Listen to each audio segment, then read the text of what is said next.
Pardon, la rubrique Nouvelles Technologies, André Lezecroux-Pietri. Vous nous expliquez maintenant comment ça fonctionne un moteur électrique. Oui, Dimitri. C'est bon à savoir, alors qu'on ne parle que de véhicules électriques en ce moment. Exactement, et qu'on vient d'annoncer la fin des véhicules à moteur thermique, en fait la fin des ventes des véhicules à moteur thermique en 2035, c'est absolument essentiel. Donc un moteur électrique, en fait, c'est deux choses, c'est un stator fixe et un rotor qui tourne à l'intérieur. Tous les deux comportent un bobinage qui est alimenté par un courant électrique et ça induit un champ magnétique. Et donc les pôles du rotor tournent librement et s'alignent avec ceux du stator. Les positifs attirent les négatifs, inversement, et donc le rotor tourne et entraîne avec lui l'axe du moteur. Donc ça entraîne ensuite une machine, un moteur, etc. Pour obtenir un moteur à vitesse variable, il faut l'alimenter avec un variateur. Donc en changeant la fréquence du courant, il change la vitesse de rotation. Et l'apparition du champ magnétique n'est pas immédiate. C'est pour ça qu'on utilise de plus en plus un moteur, ce qu'on appelle synchrone, dont le rotor n'est plus constitué de bobines, mais d'aimants qui fournissent un champ magnétique permanent. Alors quels sont les avantages du moteur électrique ? Alors les puissances sont du même ordre de grandeur entre électrique et thermique, mais ce qui est vraiment différent, c'est les rendements. Donc tout ce qui est l'énergie qui est transmise vraiment du moteur aux roues, par exemple, pour une voiture. Pour le thermique, c'est à peu près 35%. Il y a seulement un tiers du moteur dégagé par votre un tiers de la puissance du moteur thermique qui est parce qu'il y a tellement de parties en mouvement que ça induit des frottements. Pour le moteur électrique, c'est les rendements qui sont beaucoup plus élevés, de 60 à 90%. Donc tout est pratiquement transmis parce qu'il y a peu de frottements. C'est ça le véritable avantage. Et il y a aussi le coût. Donc le potentiel, là, il est favorable au moteur électrique. Un moteur thermique, c'est 200 à 250 pièces, très technique, usiné avec des tolérances au micron, avec des traitements thermiques parce que c'est évidemment très chaud. On retrouve à l'intérieur d'un moteur électrique seulement une cinquantaine de pièces, donc 5 fois moins.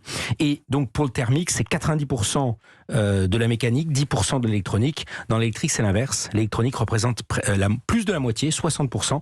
Or, les perspectives de baisse de coût sont beaucoup plus importantes dans l'électronique. Et donc, dernière chose, la différence la plus flagrante, c'est la densité énergétique. Alors là, encore un gros avantage de thermique. Dans un kilogramme d'essence, réalisez ça, Dimitri, il y a 50 000 kilojoules. Pour une batterie lithium-ion classique, l'énergie est de l'ordre d'environ 500 kilojoules par kilogramme. Et quand on fait le plein, on transfère 60 litres en 2 minutes. Donc c'est presque 20 mégawatts. C'est 10 fois moins vite, même avec les chargeurs les plus rapides d'une célèbre société américaine. Donc ce qui est par contre intéressant, c'est que la somme des coûts du contenant, donc le réservoir ou la batterie, et de l'énergie qu'on va y mettre, donc le coût de votre plein d'essence ou bien de la recharge électrique, sont en fait très proches dans les deux cas à cause du relatif faible coût de l'électricité en France. Alors, est-ce qu'il y a des frontières qu'on n'arrive pas à franchir avec les moteurs électriques aujourd'hui ? Oui, il va falloir développer de très importants efforts de recherche, notamment le développement de nouveaux matériaux.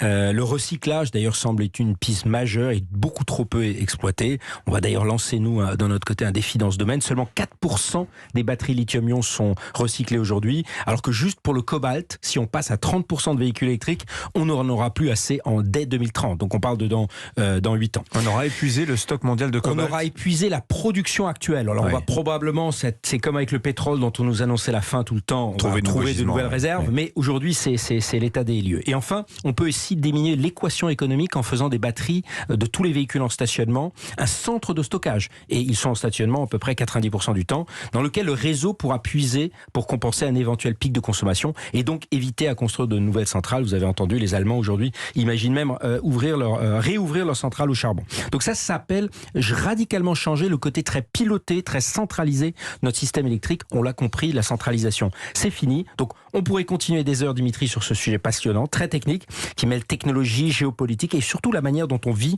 et dont on se déplace. La prochaine fois, je rentrerai dans le détail des enjeux de la souveraineté liée à l'électrique. C'est donc à suivre. Et c'était sera jeudi. Merci beaucoup, mon cher André.